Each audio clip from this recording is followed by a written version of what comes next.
Hello and welcome to Wilson Center Now, a production of the Woodrow Wilson International Center for Scholars. I'm John Milewski. My guest today is Matt Rojansky. Matt, a frequent contributor to our program, is director of the Wilson Center's Kennan Institute, and he joins us today to talk about prospects for Ukraine post-election. Matt, welcome. Thanks for joining us. Thanks a lot, John. So, President-elect Zelensky, Right. who is he? And I say this in the sense that, can you make a comparison to if that had happened here? I heard somebody say it's like Jerry Seinfeld becoming president. Yeah, I'd say it's maybe a little more like Stephen Colbert, right? Yes. Seinfeld likes don't you hate it when, or the sort of jokes about nothing, but Stephen Colbert was a political satirist who actually sort of nominally launched a presidential campaign that got a lot of people fired up. And the thing is that Volodymyr Zelensky actually did it, and he actually won. He's a sharp guy. He knows exactly. Law degree, correct? Law degree.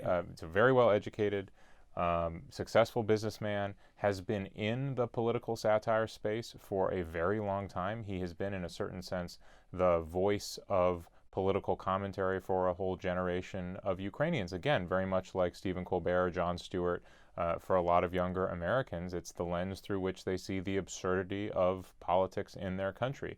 But I think the message that he ran on was equal parts an anti-Poroshenko, an anti-establishment, anti-incumbent message, which was very successful for people who are frustrated with the current corrupt, dysfunctional Ukrainian leadership.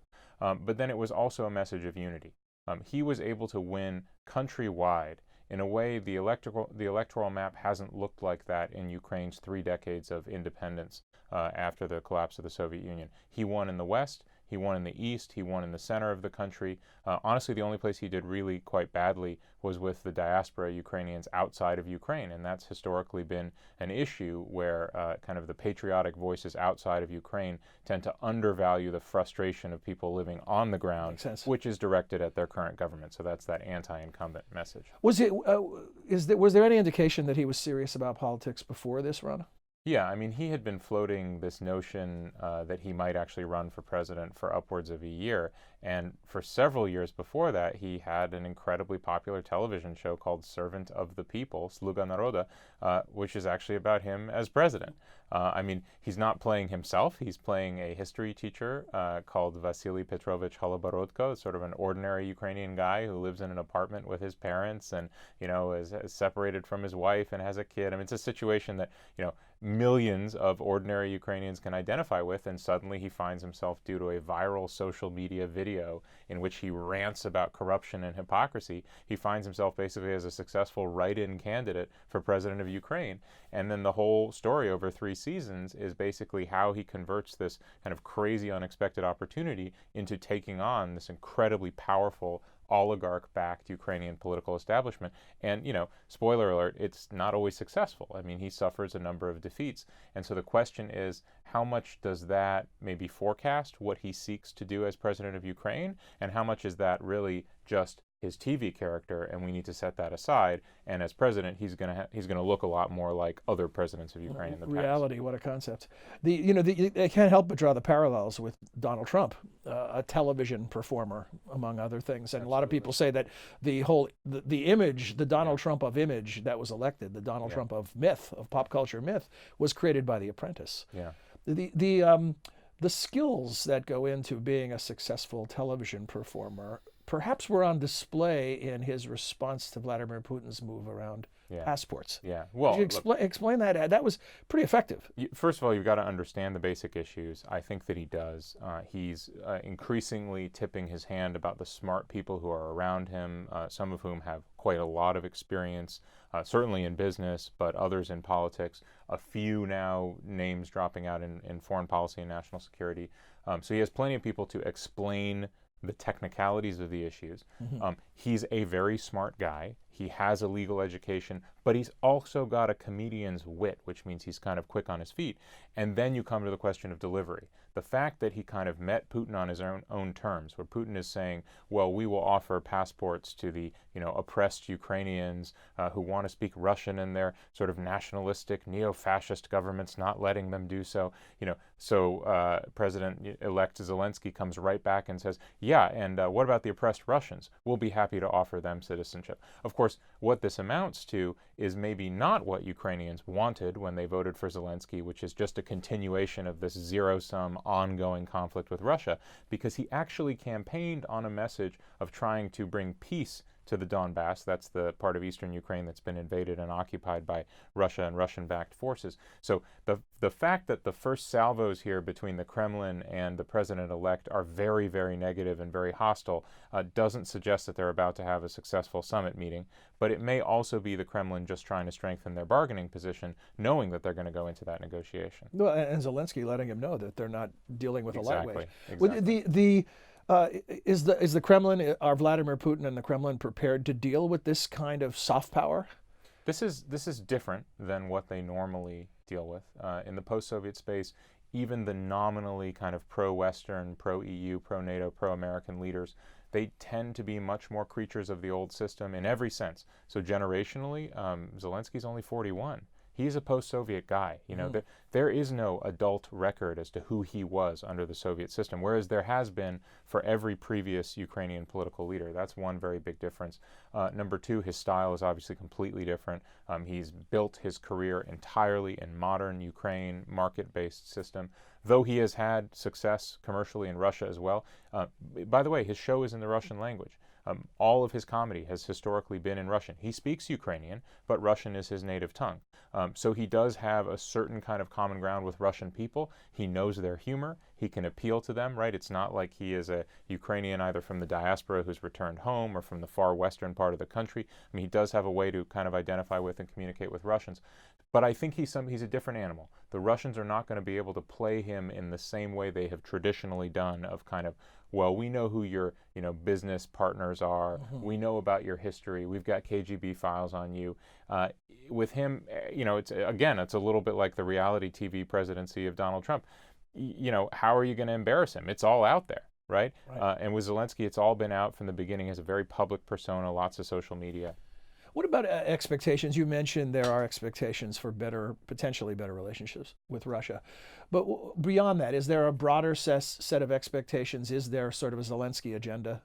Well, Zelensky has been short on details in almost everything, right? His campaign was one about kind of style and philosophy. When he was asked for policy specifics, he would often say the Ukrainianized English word crowdsourcing, right? So we're going to conduct some crowdsourcing, figure out what the people want to do. Historically, that's not generally a font of good specific policy prescriptions. That said, he has offered some ideas. He has been handed a very difficult position by the Rada, the Ukrainian parliament, which is doing a couple of things probably in concert with the incumbent Petro Poroshenko, who's still president as of now when I'm talking to you. Yeah, we're in the month of May when the transition will occur. Exactly. Number one, they haven't set an inauguration date. So it is actually unclear at this point when Zelensky will actually take power. That's problematic because if he doesn't take power before the end of this month, he doesn't have the right that presidents normally would have to dissolve the parliament and call for early elections. And that would definitely be something that, having won 75% of the vote or 73% of the vote, he'd be in a strong position to do that and then win a majority in the parliament with which he could then implement his agenda. If he faces opposition in the parliament, or if he faces the current parliament for the next 6 months, he's going to have an awful lot of trouble, almost whatever his policies are, simply because it's going to be the revenge of Poroshenko and the attempt by other actors in the system like Yulia Tymoshenko, the former defense minister Anatoly Hrytsenko, to carve out their space, and then he's going to have to give a little to everybody, and his presidency is going to start looking like a very ordinary political show and not transformative. Do we have a sense of what Russians think of him? Was his TV program seen in Russia? Oh, yeah. Listen, first of all, his sort of comedy variety show, political satire show, Block 95, I guess would be the English translation, Kvartal 95. It is incredibly popular throughout the post-Soviet space. So his comedy is almost universally known to Russian speakers. It is actually pretty universally accessible. As an American Russian speaker, without even knowing some of the local color, although I know a lot of that, I find it hilarious. He's a really, really good comic, and so he's very popular as an entertainer. He has not yet taken a single policy decision that affects Russians' lives. Petro Poroshenko was commander-in-chief of the Ukrainian army for 5 years. he was sending troops in an anti-terrorist operation against eastern Ukraine, where many Russians will say, my grandmother lives there, I grew up going there. So there's a lot of kind of hostility and resentment, just based on the fact that the guy was actually leader of Ukraine. Once Zelensky is in that position, he'll be commander-in-chief. He will be nominally the chief law enforcement officer of the country. All of those things are going to generate reactions from Russians and from others in the post-Soviet region that right now I think is mostly kind of awe. I can't believe that this could happen. Some Russians have talked and speculated on social media. Boy, Ukraine really does have free and fair elections. Wouldn't it be amazing if we had that same thing in our country? Probably not something Putin likes to see. When the initial occupation or invasion took place, it seemed fairly hot at the time, as if this could rise to some hostile conflict that would be escalating and potentially with external involvement. Yeah. Now it seems to have become sort of a chronic condition. Yeah, it's what you call in the post-Soviet space a protracted conflict or even a frozen conflict, except I would hasten to point out it's not frozen. People are still dying every year, but it's consistent with the pattern. You have the Armenia-Azerbaijan conflict, you have the Moldova separatist conflict, you have the conflicts between Georgia and Russia and the Georgian separatist territories. Russia seems to be involved in all of them. But the common thread, of course, is that Russia, in almost every case, has not sought the maximalist position that some imagined that it would do to sort of retake these territories back into a new Soviet Union or a new Russian empire. And I think there's a reason for that. Number one, 3 decades have passed. People have lived in independent countries. They've built new identities. And the Russians are not stupid. They understand they'd have an awful lot of trouble integrating some of these people who were never happy to begin with in the Soviet Union back into Russia. That's one. Number two, it's expensive, right? You invade and break stuff. That means if you take it over and you own it, you write down on paper, this is our territory, then you're responsible for fixing it. And the Russians don't have the kind of money to do that. Even in Crimea, where they have pumped in billions of dollars in subsidies, they've built this enormous bridge to try to connect it to the Russian mainland, they have gotten nowhere close to what they need to do to bring Crimea up to the standard of Moscow, let alone other parts of Russia.